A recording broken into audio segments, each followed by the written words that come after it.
Alors son livre, Éric Zemmour sort demain, La France n'a pas dit son dernier mot.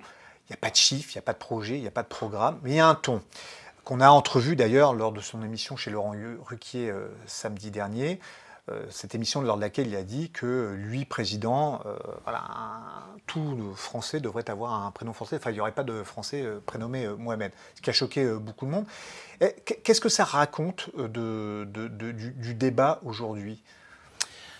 De son débat ou du débat des Français ? Ça s'intègre dans un débat. J'appelais ça des tout à l'heure idées identitaires qui voient le jour. Ça raconte plusieurs choses. Ça raconte d'abord une bulle médiatique où tout le monde est en train de s'exciter autour de quelqu'un qui n'a aucun projet pour la France. Il n'a juste, c'était d'ailleurs dans une très belle chronique qui est parue dans l'Opinion, Absolument. Une haine de la France ou de tout ce qui n'est pas comme lui.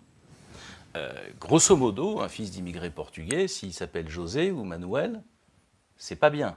C'est ça ce qu'il dit ? Non. En réalité, ce qu'il dit, c'est quand t'es un arabe et un noir, c'est mal.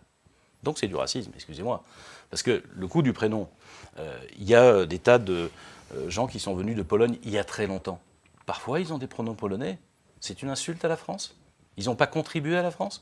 En réalité, c'est un racisme anti-arabe qui l'habille d'un racisme anti-musulman.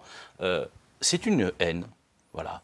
Il y a une forme de haine et il y a en France, y compris par beaucoup de désespérance, des gens qui ont cette haine.